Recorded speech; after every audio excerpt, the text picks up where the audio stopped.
Welcome to the Australian Finance Podcast, a podcast for people who want to learn more about their personal finances and get the most from their money.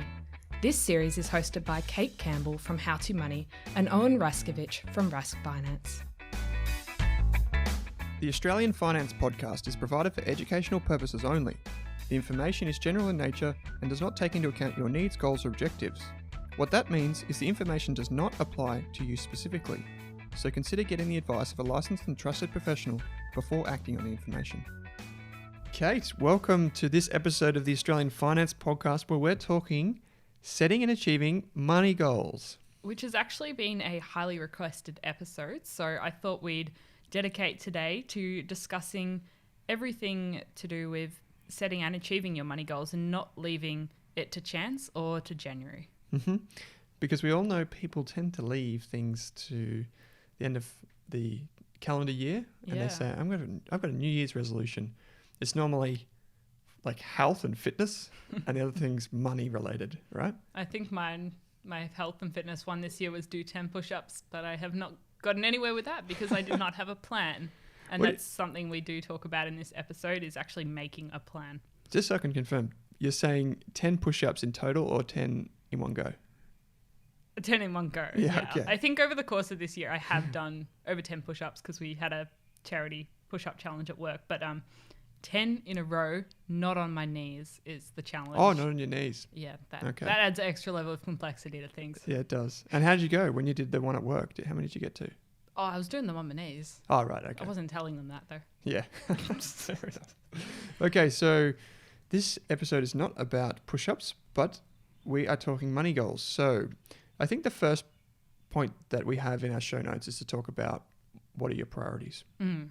So maybe you can just flesh that out and how people can, I guess, just even think about setting goals in the first instance. Yeah, absolutely. So I think, before you even set the goal, you've got to work out what is important to you to achieve in the short term and the long term and your priorities, because you might have 10 things you want to achieve in your financial life, but it's not feasible to achieve them all at once or even all in the matter of 10 years. Maybe one of your goals is paying off your mortgage, but that might be a 20 or 30 year goal for you. So it's often trying to work out a priority list and what's most important to you to achieve first. And that's going to be completely unique to you and what you want.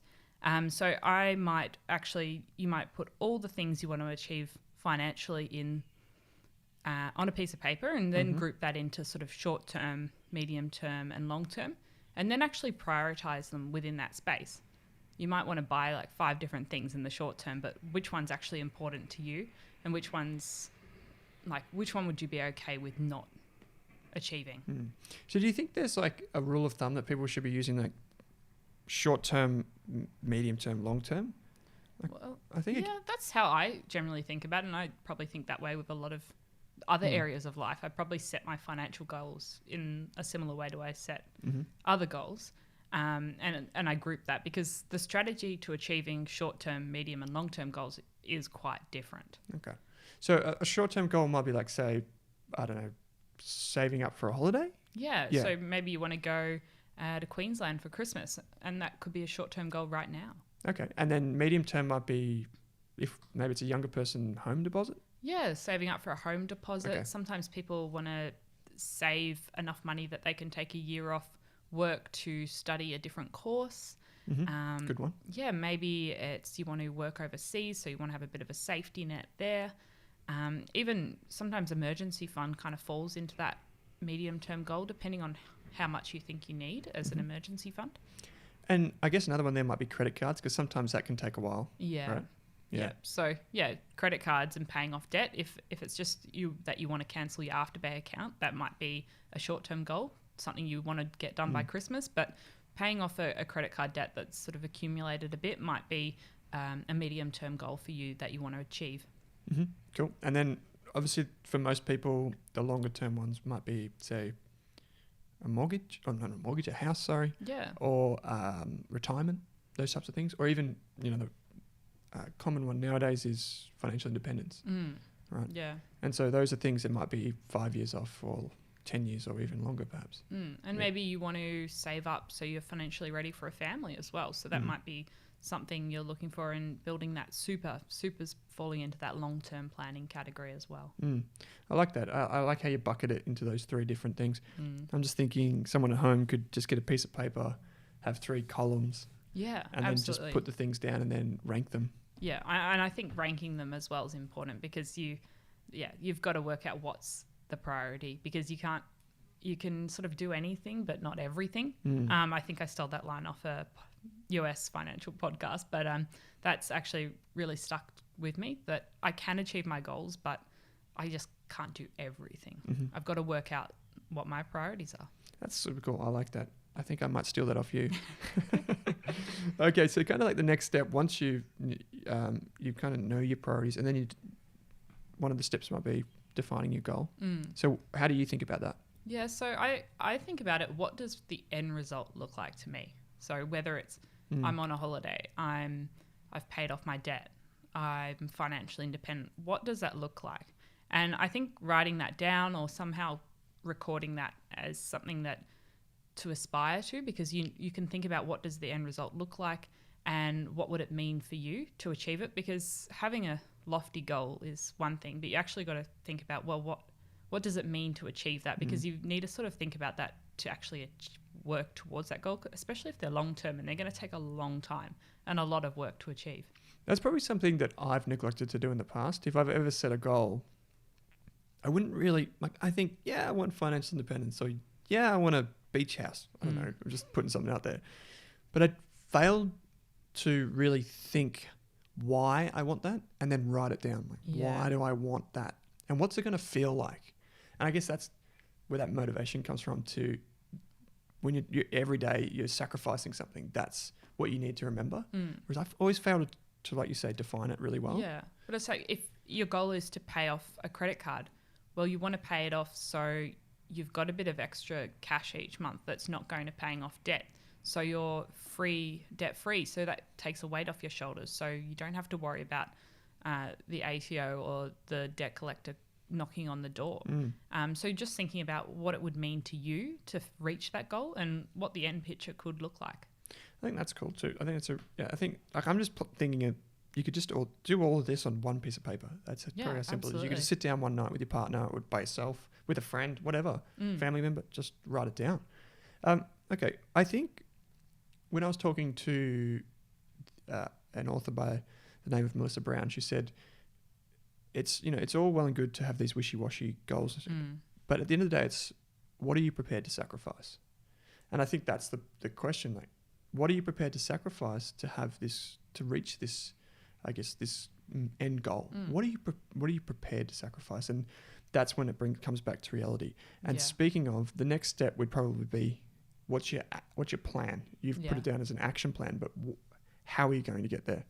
What are some of the tools you think people could use in this step? Because this is probably the mathy part of it, where people don't really, they're probably intimidated by it, most people, to be honest. Yeah, absolutely. So first step, you've got to know your numbers, which is pretty simple. It's what's coming into your bank account each month from your paycheck. Generally, that's probably most people's main source of income. Maybe you've got you've got a side hustle, you've got a investment property, whatever you have.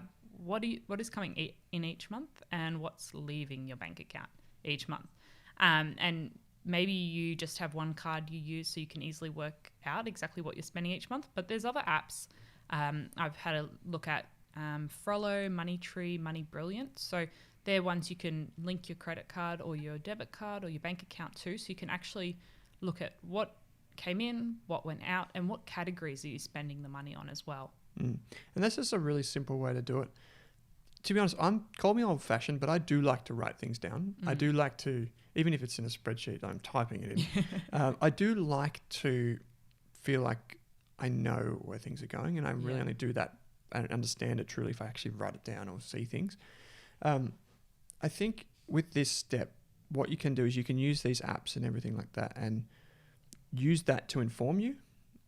Absolutely. And use that even to motivate you. Many of these tracking apps are fantastic. So, and it's also, those apps also should show you the main areas that you're spending money on. And is that are they the areas you want to be spending money on? Is there a way you can reallocate funds from that to one of your goals? Mm-hmm. And I guess it's working out, what is that area making you happy? Is it giving you the satisfaction it should be giving you, or could that money be reallocated to going to Queensland by Christmas time?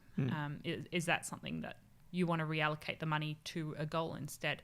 And then also working out, your spending patterns. So I sort of tell my friends, use the apps for a couple of months to establish your current spending pattern before you make massive changes. So you get a baseline and you know where your money's going. Because a lot of people, we just tap every day, everywhere. Apple Pay, yep. Apple. That's so easy. I made an impulse buy the other day using Apple Pay. It's so easy with the computer. It just thumbprint on your phone. Scary. Yeah. But you're right. I think that baseline's important, right? And I think you make a good point there about taking your time with it. People just rush out and they set an unrealistic goal or what have you. It's like those snap diets. They don't last. Yeah, absolutely. And I think that what's really important to do here is to remember that if you do this once, if you set your goals properly, like once a year, or not that often, you just set them for the longer term goals I'm thinking about here. You only have to do it once. You only have to envisage that ideal once. You don't have to go back and revisit it every week. So when you do sit down and do it properly. Like I don't go over my goals every day. Some people do, and each, horses for courses, each to their own. But I think you can fall into the trap of being so money focused. You get a lot of anxiety from it. Yeah. And you don't want like the goals to rule every aspect of your life. Yeah, you don't want to, every time you go out with friends, you're suddenly looking at your goals. That's it.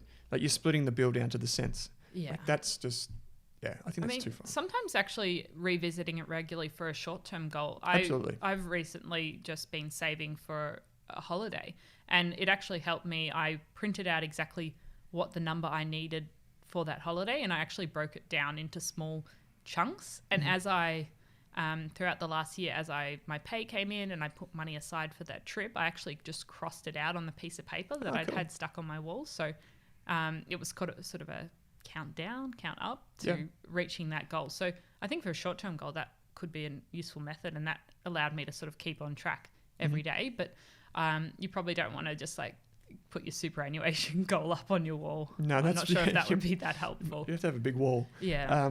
That's a really good point. Like you're rewarding yourself those feedback loops. So the time it takes for you to get positive reinforcement isn't that long. Crossing something off a list is, if you have a calendar, great. just crossing things off. Yeah, it's actually really rewarding, right?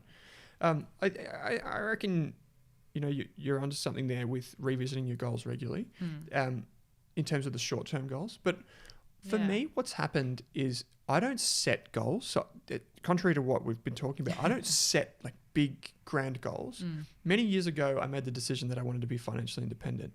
And I did the math. I looked at the compound interest tables. I looked at the loan repayments tables, and it just made sense. Like save this percentage, which was, for me, it was up to 20%. Yeah. So if I saved up to 20%, I earn an average wage, I'm going to retire comfortably. And then the other one was like loan repayments. You can just, if you plug in like Google Money Smart loan repayments, you plug some numbers in there, you'll realize really quick what debt is doing to you, even if you don't realize it in the short term. But anyway, my point is that if you do this once, you do it right. What is so important is that you develop the habits. And the habits go beyond just writing something down. And the way you can do that is make it bite-sized, like you did with your thing on the wall, just tick it off or cross it off. Make it a habit. So however you can save $10 a day, make that a habit. And then it becomes sustainable. The chain, I think I've used this one, I've overused it. The chains of habit are too light to be felt until they're too heavy to be broken. And it's so true. Like little things go a long way over the long term. Yeah. Anyway, I've gone on a bit of a tangent. So what are some of the tips people can have? Yeah. Can go with here? Yeah, the important thing is being able to actually track your way to your goal.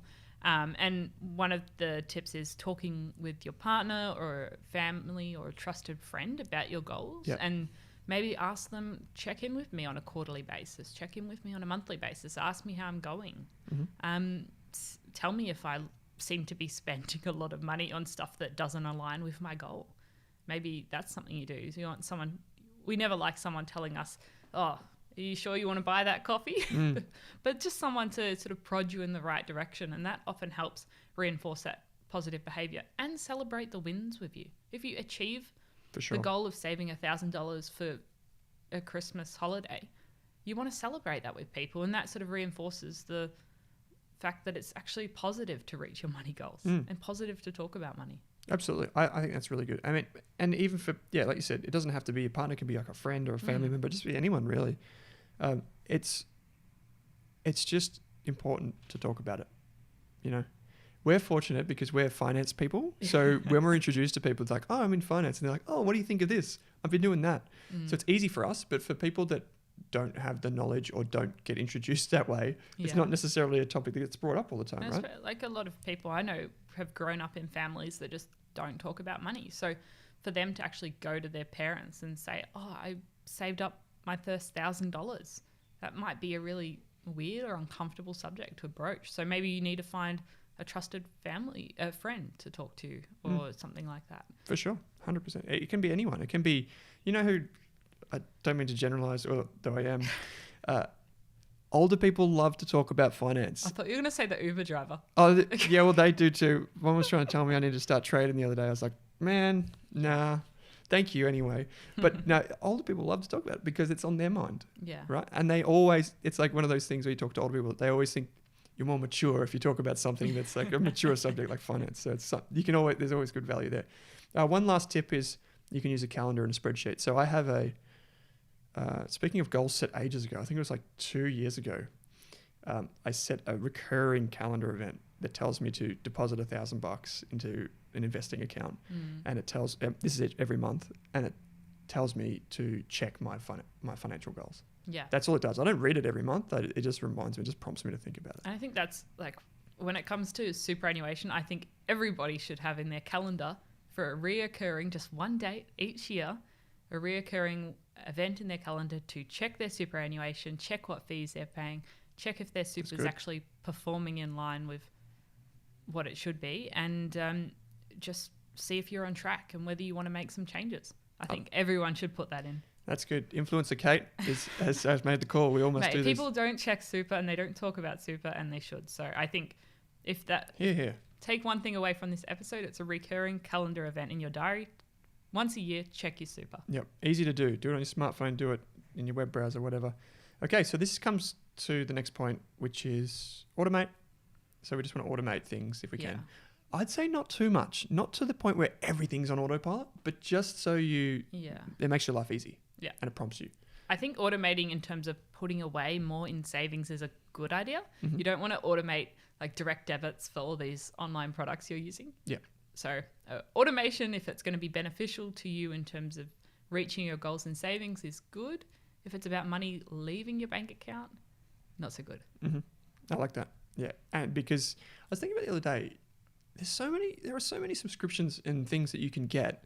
You really don't know what is going where. And you forget if you've got Stan, you've got Netflix. Yeah. And like HBO apparently is coming now. Yeah. Yeah, all of it. You got Amazon, YouTube. Like, I'm just thinking of all these subscriptions that I have.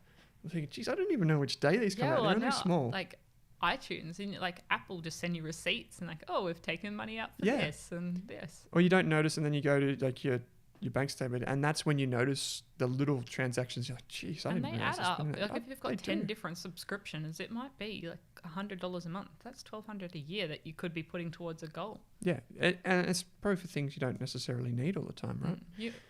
I guess that's the trick with subscriptions. Sometimes you only need that thing 1 or 2 months a year, but you pay for it the whole year. Yeah. I mean, most of these things don't hurt. You can just cancel and resubscribe. Everyone tells me that about Foxtel and the footy. They're like, the season's only on for this many months. I should cancel it, but then they make it so hard. Yeah. Anyway, last one for our money goals is just accountability and regularly reviewing them. So you've covered this with having a friend to prompt you. Yeah, or just creating strategies in your life so you actually review your short-term, medium goals on semi-regular basis, and your long-term goals maybe on a yearly basis. I guess that's why people like the 1st of January. It's just that sort of check-in time. Yep.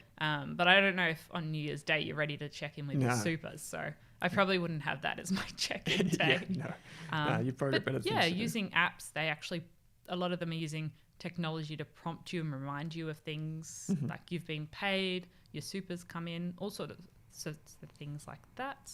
Or you could just schedule in to have a coffee with a family member on a monthly basis and chat about how you're going with all of your goals. Mm-hmm.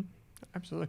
I think just reflecting back on this episode, I think we've given you kind of 5 points, which are knowing your priorities and listing them down, just maybe short, long, medium, long term. Yep. Defining the goals. So what does it mean to you? We've got having an action plan or a budget, automating things and making sure you're accountable and just reviewing them. I think if there's something to take away from this, it's that you can set your own money goals and it's pretty simple to do. Like it's probably, and you can use some apps and all that type of stuff to help you, or a spreadsheet if you want to get complicated. I mean, if you Google goals, you get SMART goals and all that sort of stuff. Yeah. You can make it as complicated as you want. You can. Or simple. As simple as you want. Like my goals are so simple. I've got a calendar invite that recurs every month, and then I just know that I'm just going to save up to 20% of my wage. It's that simple. Like it doesn't, like I said, horses for courses. What's the one key takeaway from this episode? Set up a recurring calendar invite, not on New Year's Day, to check your super on a yearly basis. Yep, not on New Year's Day. Check your super, folks. Slight tangent to this episode, but I think it's important. Yep, no, I like it. It's definitely worthwhile. Okay, Kate, and if people want to find out more about us or hear from us, where can they go? Yeah, you can catch me on Twitter and Instagram at howtomoneyAUS and on my website at howtomoney.online. Yep, and I'm at Owen Rask on Twitter and Instagram, and you can lodge a question by writing to us podcast@raskfinance.com, where you can also learn more about what I do. Okay, Kate, thanks for joining me for this episode of the Australian Finance Podcast. Thanks for listening.